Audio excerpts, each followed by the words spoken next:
Hi, I'm Charlotte. I'm a hobbycraft artisan and artist. In this video, I'm going to guide you through some beginner techniques, which is a great starting point for those of you who wish to learn to draw. Grab your pencils and let's get started.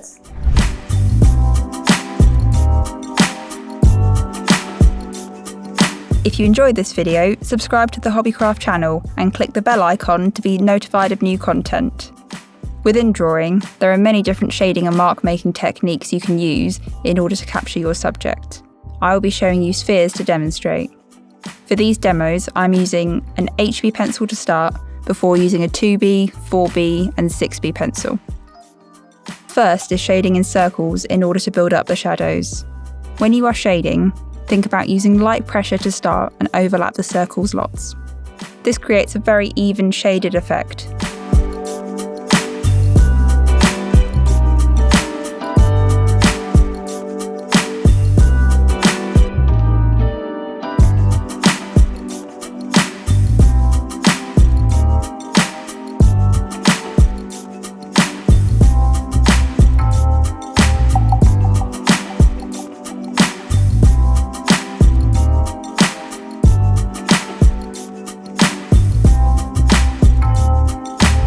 The next is hatching, where all your lines go in one direction. This can give you a very uniformed effect. You can experiment with the length of the lines to create a concentration of shadow. Keep rotating your pencil to make sure the sharpest part of the tip is on the page.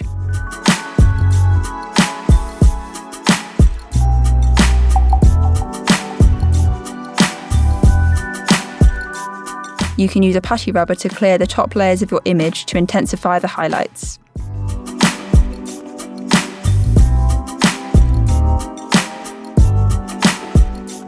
Cross-hatching is a favourite as it's using lines in two different directions in order to build up the shadows. I feel you can create darker shadows as the lines are overlapping in multiple directions, leading to greater depth.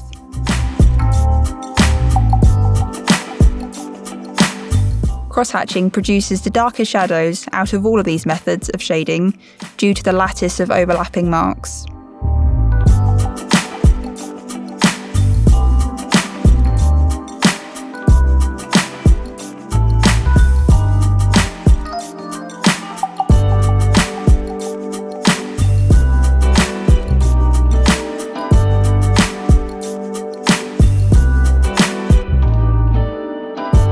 For this sphere, I'm going to shade in circles such as the first one, but using a paper stump, I'm going to blend it out. This gives a much softer, almost airbrush look. This is great if you're shading a subject that is smooth. Use the blending stump in a circular motion after each layer to get the smoothest effect.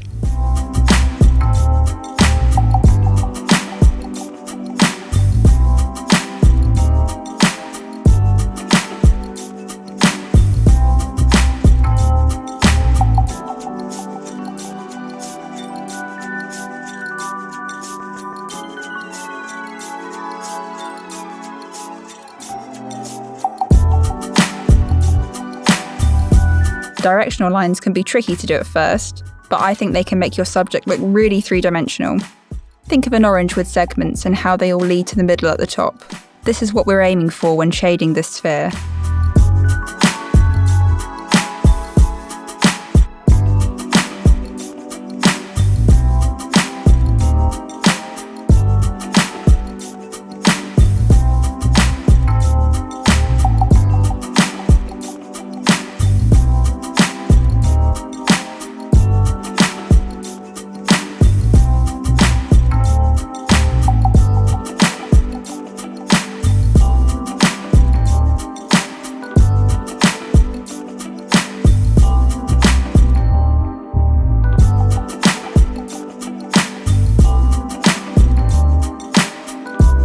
In this last sphere, I'm going to use stippling to shade it in. This is the most time-consuming way of shading, but it can look really effective once complete. This also looks great if you use a fine liner pen. I increase the amount of stippling in the shadow areas and use less dots in the lighter areas.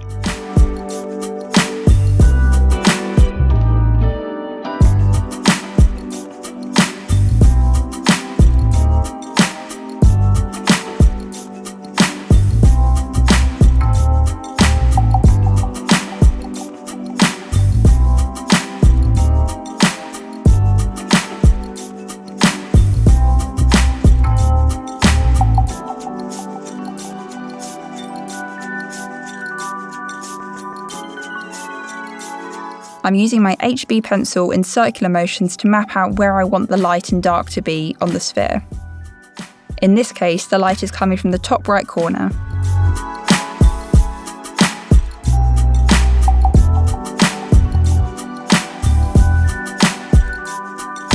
I am also starting to use slightly directional shading to create a more three-dimensional effect to the sphere.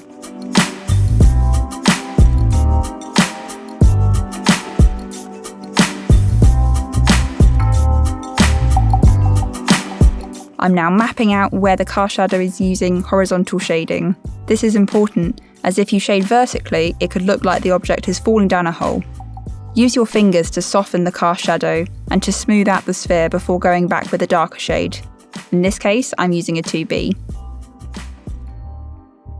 Use smooth circular motions and change directions as you come across the sphere.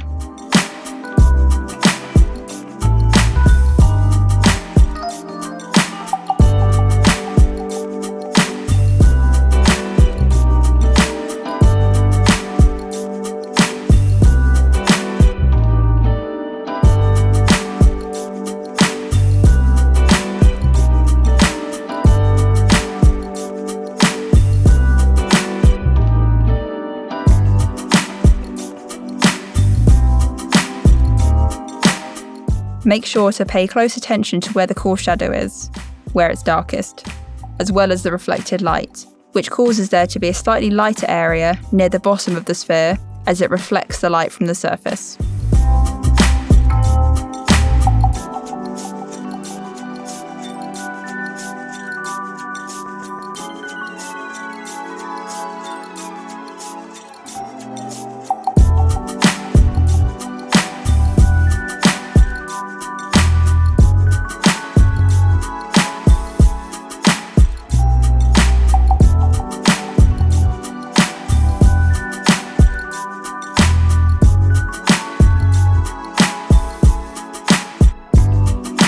You can now begin a crosshatch technique to define the darkest shadow areas.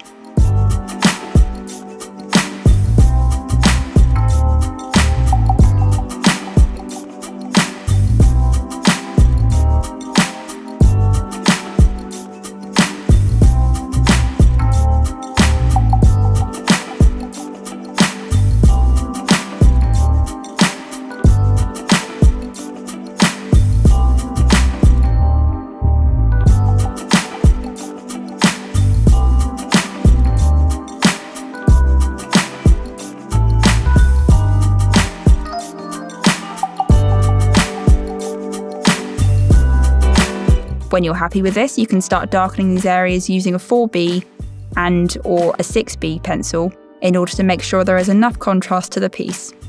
I want to make sure the sphere is dark enough in the shadows, but also light enough where it is nearest the light source.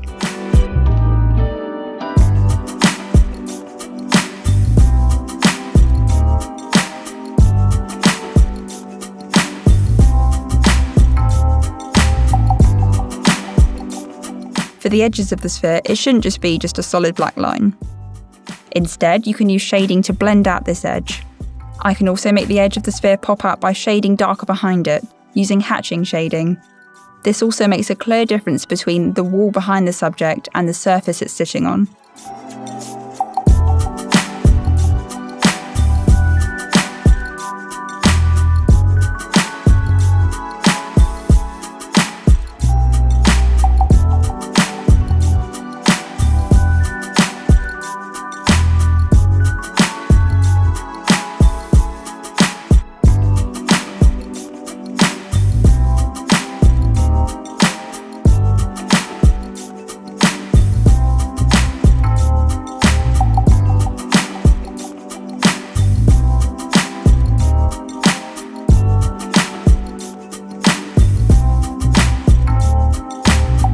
To add some tone to the table below the subject, use an HB pencil to lightly shade this and smudge it to blend.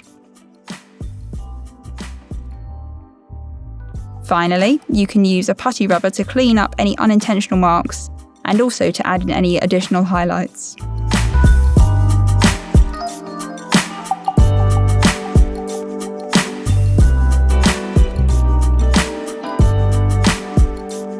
My favourite little exercise to do to get ready to draw is to try and make as many different marks as I can. Scribbles, swirls, zigzags, doodles, stipples, anything I can think of.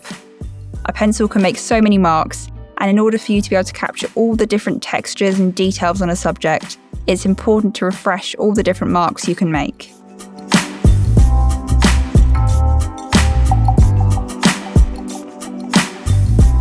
When you are shading, you must make sure you have a wide variety of values in order to make sure your drawing has depth. If you shade with the same value, such as just a mid-tone, the drawing may look flat. Go to hobbycraft.co.uk to book a workshop, find your next craft project, or learn a new skill. If you enjoyed this video, please give it a thumbs up, and we'd love to see your thoughts in the comments below. Please join us again for more videos.